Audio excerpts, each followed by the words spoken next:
You're listening to The Jacob Valk Show. He's breaking down the latest and greatest in sports as only he can. Follow him on Twitter @RealJacobValk. Here he is, Jacob Valk.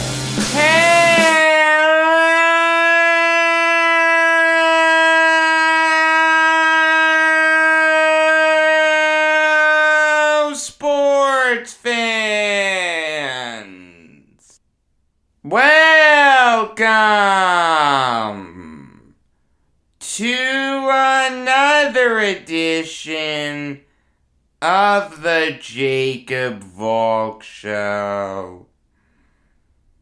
I am the Jacob Valk, except no imitation. I gotta start with college basketball. We're at that time of year where you can make the argument that college basketball is the biggest thing happening in sports right now. We're a month away from March Madness. We're past the NBA trade deadline. Obviously, there's no baseball. I haven't talked a lot about the lockout. That's just because I'm really disgusted by both parties. I understand that everyone is piling on to Rob Manfred, and I'm not a Rob Manfred fan. Okay? Believe me, I'm not. But the sniping back and forth, the proposals that you know aren't going to go anywhere, from both sides, to be fair, it doesn't matter, okay? You know what side I'm taking? I'm taking the fan side. Alright, everyone's saying a full season can still be possible. You're running out of time. You're running out of time very quickly. It doesn't seem like both sides are close to a resolution. I'll repeat what I've said all along. I think we're going to get a shortened season. Nothing crazy. Nothing like 60 games or 81 games or something like that. But somewhere in the mid to low hundreds. Not 162. I'll tell you that. I mean, I've had people ask me what my thoughts are on this proposal or that proposal. More than anything, though, I'm just disgusted with the whole thing. Like, it's hard for me to bang my fist on the table and say, I support Rob Manfred in this regard, or I support Tony Clark in this regard, when I'm disgusted by both of them. Am I more disgusted by one side than the other side? No, I'm disgusted with both of them. Like I said, I'm not a Rob Manfred fan. I've criticized him many times on this show. But Tony Clark turning down mediation? That is terrible. The NFL lockout was solved with the help of mediators. Same thing with the NHL lockout. Mediators help. I don't understand why they were turned down. You had the Players Association saying that was just a PR move. Yeah, it was. But you know what? It was a great PR move. And it would have worked. It would have helped things. Because you don't look that great. I understand that a lot of the players don't like Rob Manfred. Alright, the protecting of the Astros, the 60-game joke. A lot of players don't like Rob Manfred. But at the end of the day, there's not much you can do about it. The players can't rise up and force the commissioner out. The only way that they could do that would be by forming their own league. And that's not going to happen. That's been tried before. It doesn't work. The reality is both sides need to come together sooner rather than later. Because if this drags on for too much longer, and the season gets severely impacted, like less than 100 games or worse, you're not going to get these fans back. Baseball's already behind football and basketball. It can fall behind hockey. Like, it's fair to wonder if the 04 NHL season wasn't canceled, where would hockey rank among the 4 major sports right now? It's 4th right now, but baseball's letting them back into the fight.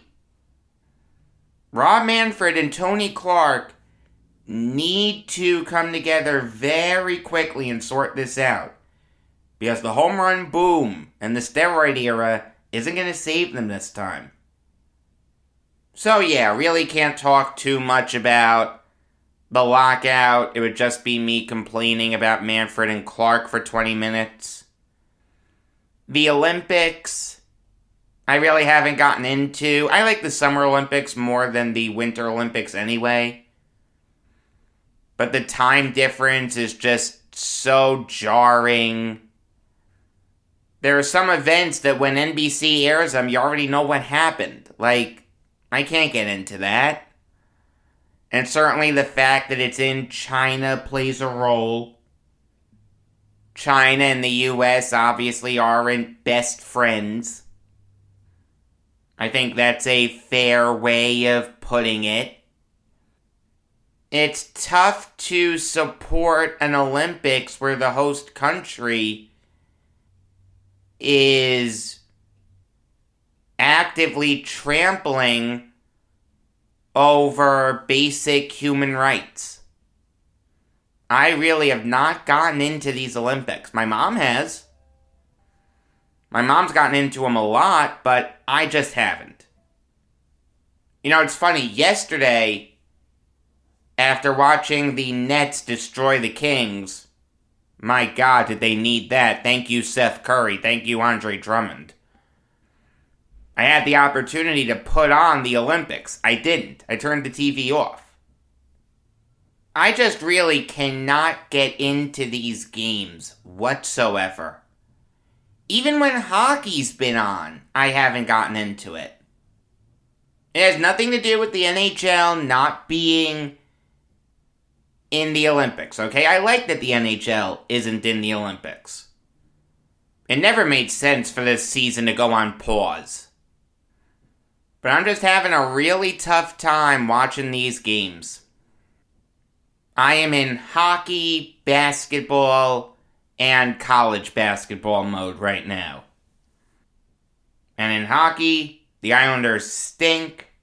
In basketball, the Nets finally snapped their 11-game losing streak.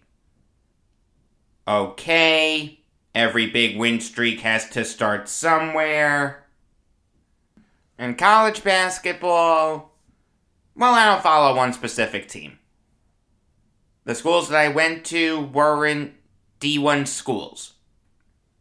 So that means I get to have a broad overview of the sport. I actually kind of like it that way. It means that I can basically watch any top 25 game I want and no one can say anything. And there was a top 25 game yesterday. Took me a while to get into this, but c'est la vie. This is a free-flowing show. That's okay. The top 25 game was Kansas knocking off Oklahoma State 76-62. And it may not seem it, because Oklahoma State is really bad this year. They're 12-13. But this was a big win for the Jayhawks. They haven't been great recently. You take a look at their last 9 games. They beat a bad Oklahoma team by only 3. They beat a bad Kansas State team by only 3. They needed double overtime to beat Texas Tech.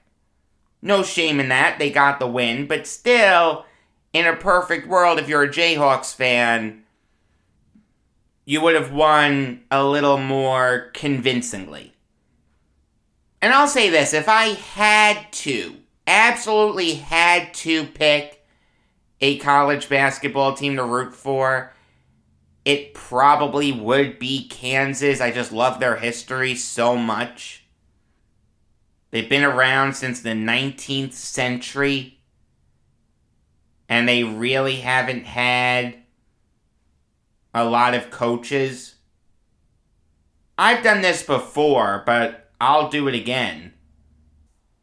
James Naismith, Phog Allen, William Hamilton, back to Allen, Dick Harp, Ted Owens, Larry Brown, Roy Williams, and now Bill Self.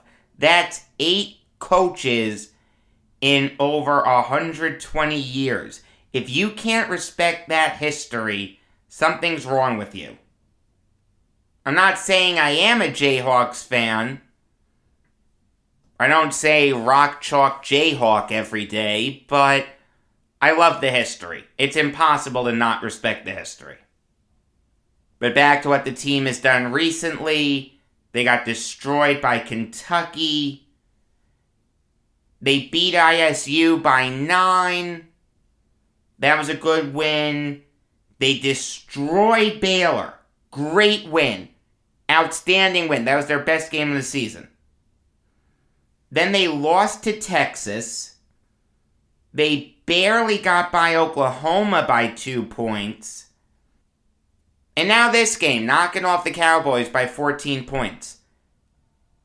That's a big win. Kansas really hasn't had a great killer instinct recently. And look, in basketball, if you're up big, the worst thing you can do is squander that lead.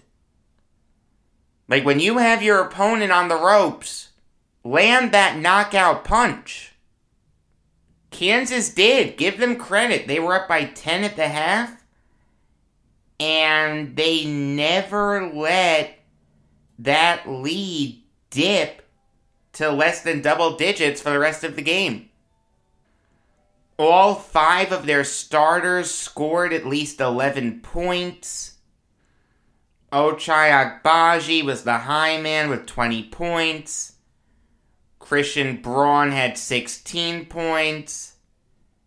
David McCormick had a double-double with 12 points and 12 rebounds. DeJuan Harris had 12 points. Jalen Wilson had 11 points. Really good game for the Jayhawks. I mean, you know that Avery Anderson and Bryce Thompson are going to get theirs. They're good players. But Kansas is a much better team than Oklahoma State. It's not even close. In a perfect world, if you're a Kansas fan, the score would reflect that fact. Does it really matter in the grand scheme of things if it doesn't? No, a win is a win, but there are some wins that are more impressive than others. And this was an impressive win for Kansas. Good win for their sake. Hopefully, it gets them going a little bit. But now it's time to preview tonight's 2 games involving 2 top 25 teams. I'll start with Villanova Providence. 2 almost identical teams. Neither offense is great, but neither offense is terrible. Both of their defenses, though, are really good. Nova's defense is 23rd in the nation in terms of points against per game with 62.2. The Friars' defense is 59th in the nation. They're giving up 64.6 points per game. So in a game like this, it's going to come down to this. Alright, it's really, really simple. Which offense steps up? Which offense can make the big shots? Which offense can score when they need to? I mean, both teams have good offensive players. The Wildcats have Colin Gillespie, Justin Moore, Jermaine Samuels, Eric Dixon, and Brandon Slater in their starting lineup. That's a pretty good unit. And off the bench, Caleb Daniels is a really good sixth man. As for the Friars, they have Nate Watson and Aljami Durham leading the way. Jared Bynum's having a good season. Noah Horchler and AJ Reeves are having solid seasons. All in all, though, I think Nova's the better team. I mean, this game is in Providence, and Friars fans are good fans. I actually used to have a friend that was a big Friars fan, lived in Rhode Island. But all in all, I just don't think that's going to be enough. Providence is a really good team this year, but I think Nova's better. Give me the Wildcats. Moving on now to Kentucky, Tennessee. A really tough game to make a pick for because both teams are dealing with big injuries. Ty Washington is questionable for Kentucky. And Olivier Nakamawa, I'm sure I butchered that name, but you know who I'm talking about, is out for the season with ankle surgery. I mean, those are two big players. Ty Washington is Kentucky's second leading scorer this year. Meanwhile, Olivier is the Volunteers' fourth leading scorer, second leading rebounder, and is a really good interior defender. I mean, I don't want to say that Tennessee was gonna win March Madness, but it wouldn't have knocked my socks off if they did. They're a really good team this year. The thing is, though, without Olivier, I don't see how they do it. He's a very, very big piece of what they do. But so is Washington for the Wildcats. So who's going to step up? It's got to be Oscar Toshibwe, one of the best players in the nation. He's averaging 16.4 points per game and 15.3 rebounds per game, while averaging 2 steals per game and just under 1.5 blocks per game. When you watch him play, you get flashbacks to LSU Shaq. He is that dominant. Kellen Grady's got to keep shooting the ball well. Keon Brooks has to keep penetrating. Severe Wheeler really needs to step up. Davion Mintz really needs to step up. Remember when he was really good for Creighton? Then he transferred to Kentucky? I didn't like that. I'm not a Kentucky fan. I'm not a Calipari fan.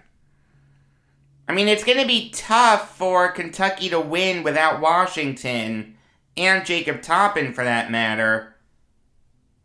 But in all fairness to Kentucky, they do have the firepower necessary to make it work. As for Tennessee, losing Olivier is tough. While he's not part of their dynamic duo of Santiago Vescovi and Kennedy Chandler, he really did a lot for the Volunteers. So I'm looking at those two guys to step up. I'm looking at Triple J to step up. Josiah Jordan-James. Zakai Ziegler needs to step up. Even John Fulkerson. He's had a really disappointing year this year. The reality is Kentucky is just better than Tennessee. I understand that the game is in Knoxville, and Tennessee fans are really passionate. But I think Kentucky is better equipped to handle their injuries than Tennessee is to handle their injury. Also, we know that Olivier is out. We don't know that Washington and or Toppin are going to be out. They can both play, in which case, this is a very easy pick for Kentucky. But even though I have some pause in picking the Wildcats, I do think they're the better team. They just have more depth than Tennessee. Give me Kentucky. Alright, now I'll give you some NBA Valk talk. And I'll start with the Timberwolves signing Patrick Beverly to a 1-year extension worth $13 million. And this is a good move for the Timberwolves. Beverly does a lot for them. He's a starter, plays 26 minutes per game, does his thing on the offensive side of the ball, averages 9 points per game, 4.5 rebounds per game, and 5 assists per game. Not the most efficient shooter in the world, but that's not why you have Patrick Beverly on your team. You have Patrick Beverly on your team to tick your opponents off. Patrick Beverly is an agitator. He will get under your skin and he will make you do stupid things. And you know what? There's a role for that in the NBA. That role used to be a lot more common, but it's still valuable. If you can goad your opponent into making stupid mistakes, great, fantastic. That's always going to bode well for you. I mean, Beverly's a really good defender. He's made 3 all-defensive teams. He's still really good defensively. He's that player who, if he's on your team, you love him. But if he's going up against you, you hate him. You want nothing more than the biggest guy on your team to crush him like a bug. And you know what? That means that Beverly is doing his job.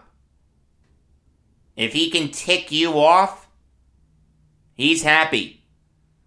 And I don't begrudge him for that. That's his role. That's his job on the team.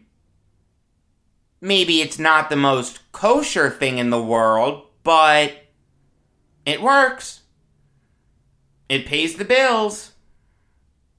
Beverly will always do his thing. You'll always be able to put him out there, and he won't embarrass himself. He'll do what you want him to do. Solid offensively, really good defensively, and just a pest. Good job by the Timberwolves in keeping him around. And I'm sure someone on the Timberwolves said, bring him back, because I don't want to go up against him. Moving on now to one of Beverly's old teams. The Houston Rockets signed Daishen Nix to a 4-year contract. We don't know exact terms. Presumably it won't be fully guaranteed for all 4 years. We know that the Rockets are going to use part of their MLE to give Nix 4 years. I mean, look, if you believe in Nix and you want to keep him around long term, sure. I don't mind that. It's tough to really criticize the deal or praise it since I don't know exactly what the terms are. I'll say this, though.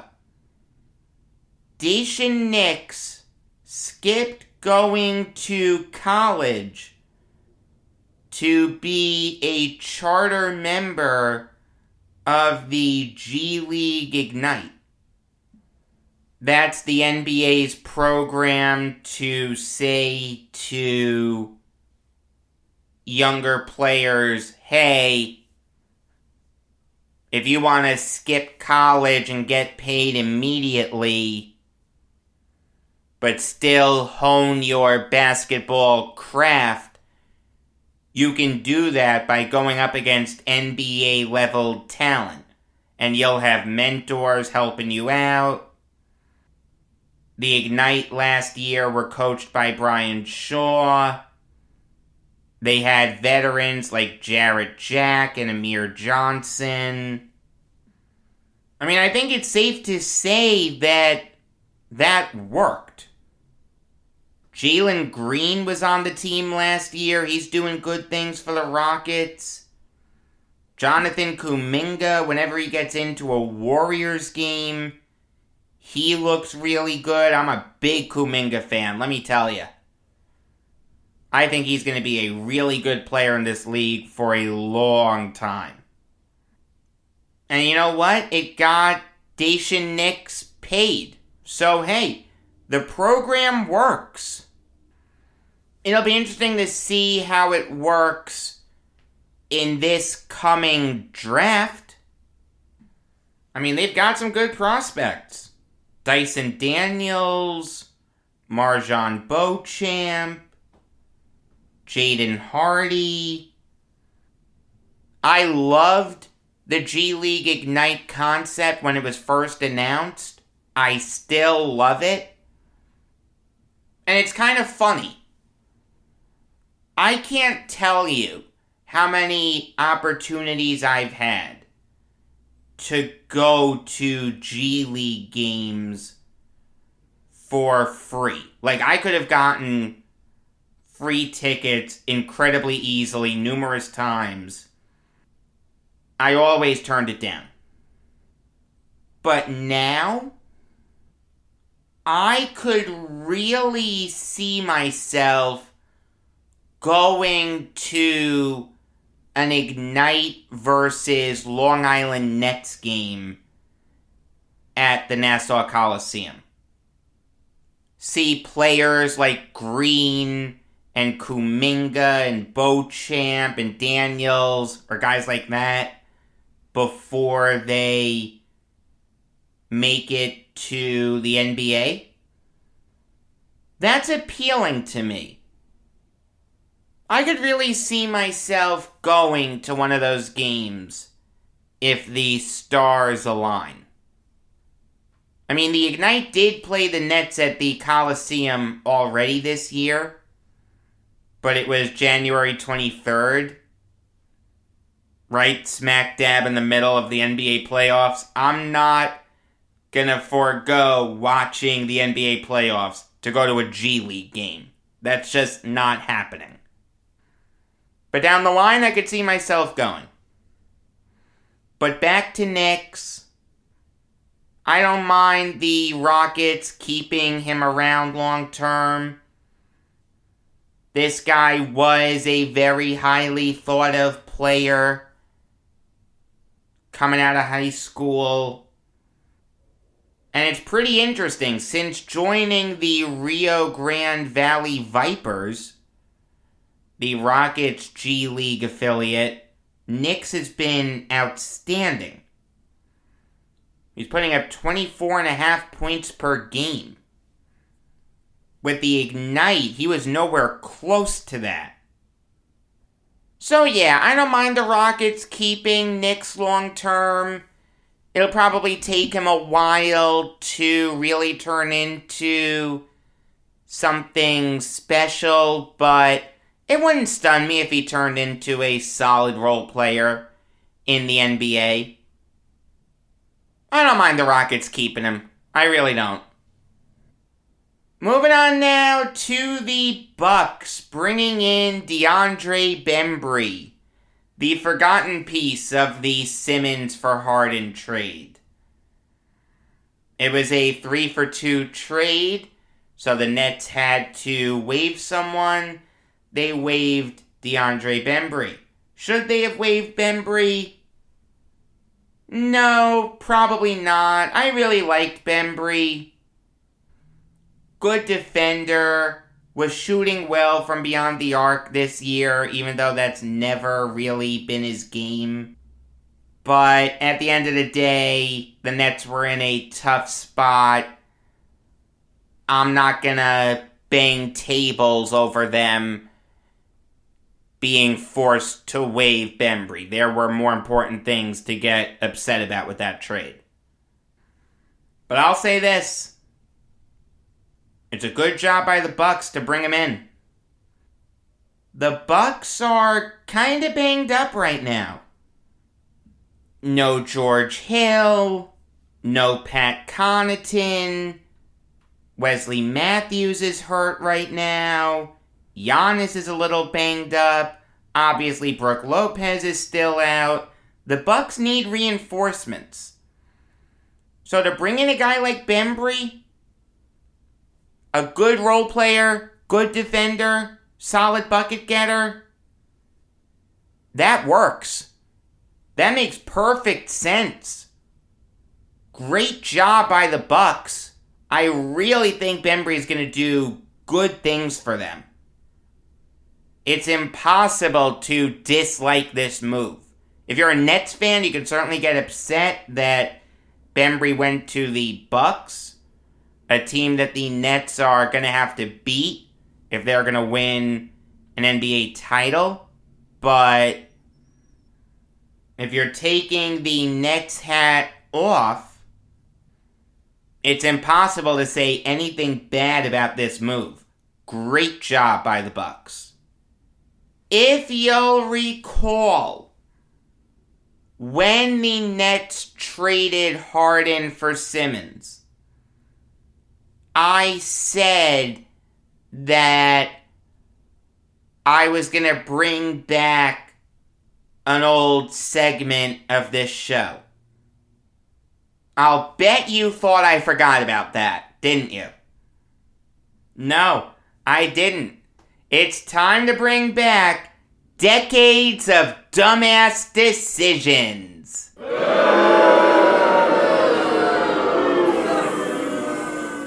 For the record, I'm not saying that trading Harden was a dumbass decision. I understand that the Nets' hands were probably forced a little bit.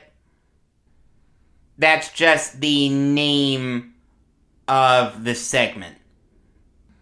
I mean, if you look at the Jets side of the bracket, and this will be on Twitter at RealJacobValk, you have playoff games in there. The 82 AFC title game, the 2010 AFC title game, the 69 divisional round, the 04 divisional round, the 98 AFC title game, etc., etc. Those really weren't decisions. It's just bad moments in my team's histories. That's what Decades of Dumbass Decisions is. It's an acknowledgement of my team's failures. And make no mistake about it, James Harden is a failure in Nets history. The Nets give up the farm for this guy. We're sold on the possibility of those three guys, Durant, Harden, and Irving, leading a Nets offense that could put up like 150 points per game. Instead, it just never got going. You know how many regular season games the Big Three played in last year? 9. They played in every single one of these Celtics games in the playoffs. Okay, fantastic. They were only together for 43 seconds during the Bucks series. That's how long it took James Harden to injure his hamstring. So technically they played in 6 games together in the playoffs, but one of those games they only played together for 43 seconds. Games 2 through 4 were Durant and Irving. And even then in game 4, Irving got hurt, only played 17 minutes. Games 5 through 7, it's Kevin Durant and a hobbled James Harden. You know how many games the big three played together this year? 2. January 5th and January 12th. Because Kyrie Irving decided to be a jerk and not get the vaccine. Because James Harden decided to be a jerk and want out. And because Herb Jones decided to be a jerk and try to run over Bruce Brown. The Nets big three only played in 2 games this year. That big three is by far and away the greatest super team in NBA history that never was. Now let me say this about decades of dumbass decisions. The way that I ordered the seeds is alphabetical. And the reason I did it that way was because if I didn't, you know what the final 4 would be before we ever got started. I mean, this started off with the round of 64, then 32, then the Sweet 16. Like, I seriously did this every single day for a little bit. I think it took me right up until the start of the NHL bubble. I remember having to rush the finish, which I wasn't crazy about, but c'est la vie. So that's why James Harden is the 7th seed. It's just alphabetical between Drazen Petrovic's death and Jason Kidd as a coach. Before I get into the Nets, I just want to say this. If you're really astute, you'll notice that I did redo the Yankees side. Nothing changed. The only thing that changed was instead of trading Jay Buhner, it's now Jay Buhner trade. That's a little more accurate. You don't need to say trading Jay Buhner. There was only one trade involving the Yankees and Jay Buhner. Just like there was only one trade involving the Yankees and Willie McGee. Or one trade involving the Yankees and Fred McGriff. Trading RJ down at the Nets end of things, there were 2 trades involving Richard Jefferson. The Nets traded for RJ and then gave him away. So that's why I made that distinction. But in the grand scheme of things, nothing changed on the Yankees side of things. On the Nets side of things changed a lot. What had to get removed to make room for James Harden? It was pretty tough between selling Kyle Korver and Raleigh Massimino.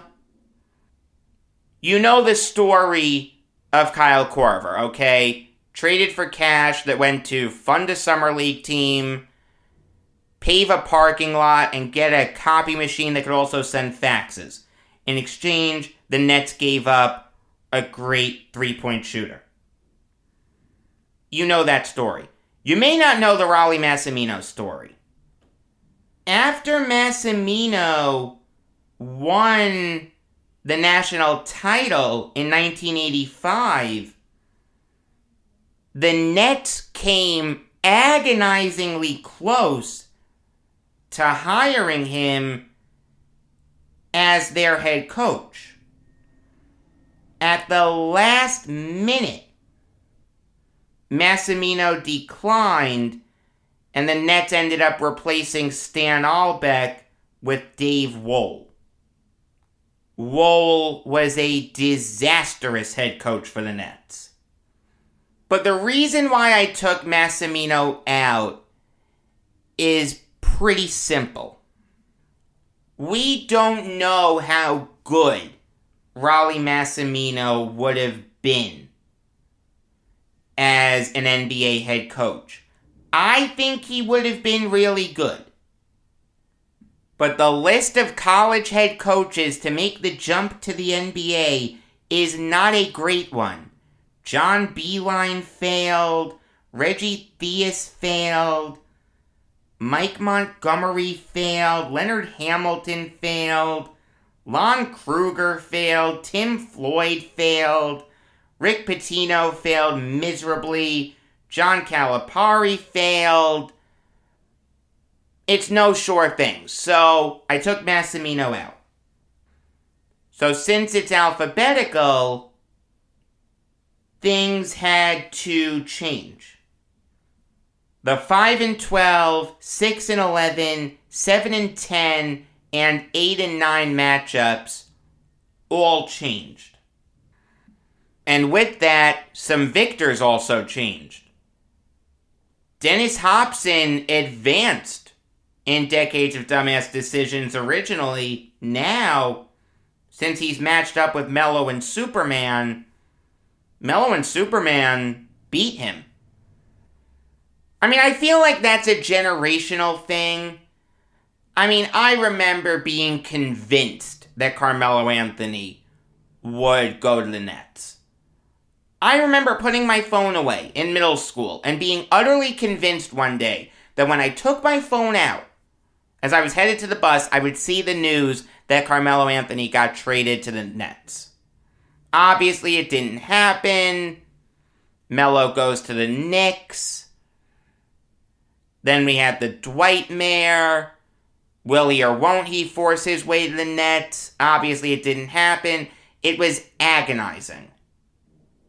If you're an older fan and you remember seeing Dennis Hopson play, maybe your answer would be different, but because I'm younger and I never saw Hopson play live, Melo and Superman advanced to the second round.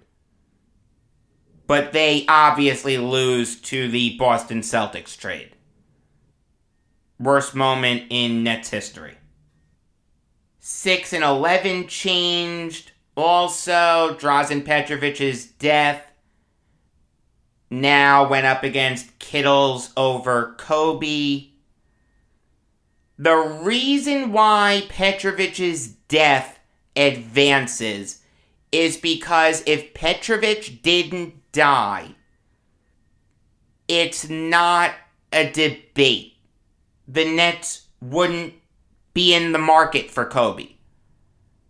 They wouldn't have two shooting guards. You gotta remember, Kobe was drafted in 96. In 1996, the NBA wasn't positionless. It was very regimented. So there's no way the Nets would draft Kobe Bryant with Drazen Petrovic still on the roster. So who would the Nets have taken? We'll never know. I'll say this, it's easy to think that they would have taken a point guard. Let's think about it for a second. The starting five for the Nets entering 96-97 was Robert Pack, Kerry Kittles, Kendall Gill, Jason Williams, and Sean Bradley. The thing is, though, the Nets signed Robert Pack as a free agent. They weren't beholden to Pack. They could have very easily drafted a point guard. So with Drazen Petrovic still on the team, your starting five then becomes Petrovic, Kendall Gill, Williams, and Bradley. You know who very easily could have filled that blank? Steve Nash. Think about the players that were taken 8 to 15. Kerry Kittles, not a point guard. Samaki Walker, not a point guard. Eric Dampier, not a point guard. Todd Fuller, not a point guard. Vitaly Potapenko, not a point guard. Kobe Bryant, not a point guard. Peja Stojakovic, not a point guard. Steve Nash, point guard.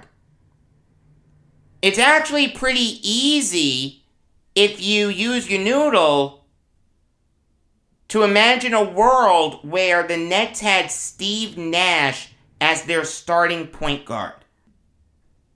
Imagine a team with Nash, Petrovic, Gill, Williams, and Bradley. I'm not saying that team would have won an NBA title. They still had to contend with the Bulls. But they would have been really, really good. The moral of the story is Drazen Petrovic's death brought on Kittles over Kobe. If Petrovic doesn't die, Kittles over Kobe is never a thing. Like, yeah, you could have said, oh, the Nets took this player over Kobe.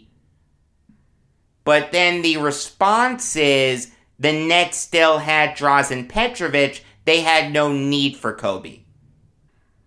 And if they had taken Steve Nash, there would have been no debate whatsoever. So Drazen Petrovic's death advances over Kittles over Kobe. It then loses to the 2021 Eastern Conference semifinals. The best opportunity that the Nets had to win a title in about 20 years. 8 and 9 changes. I'll skip over 7 to 10 because that's James Harden. I just want to finish up the matchups involving already determined candidates. We have Jason Kidd as a coach going up against the Julius Erving trade. The Julius Erving trade is the obvious winner. Really nothing changed there. That's pretty self-explanatory. I just wanted to knock that out quickly. Okay, now we have James Harden as the 7 seed going up against the now 10 seed Kenyon Martin walking. As tough as it was to see Nets ownership not spend the money necessary to keep Kenyon Martin from going to the Nuggets in free agency, James Harden is worse. It just is. Maybe recency bias is a thing, but who's better, James Harden or Kenyon Martin? The answer is James Harden. So Harden advances to the second round to face the 2009 to 10 off seasons. That encompasses everything from the terrible Ryan Anderson and Vince Carter trade to going 12 and 70 to missing out on John Wall to striking out in that star-studded free agency class that had LeBron, Wade, and Bosh. Who did the Nets end up with? Jordan Farmar, Anthony Morrow, Travis Outlaw, and Johan Petro. Doesn't get much worse than that. The 09 to 10 off seasons is worse. It just encompasses more. At the end of the day, you just had so many bad things culminating over about a 12-month span. Giving away Anderson and Carter, going 12 and 70, starting out the season 0 and 18, losing out on John Wall, having to settle for Derek Favors, striking out in free agency. It's just more than the James Harden saga. I mean, there's a reason that made it all the way to the Elite Eight. There has never been a worse time to be a Nets fan than those 13 months or so. 13, the unlucky number for the Nets. In more ways than one, let me tell you. Until tomorrow, I'm Jacob Valk, and always remember, if you disagree with me, you're wrong.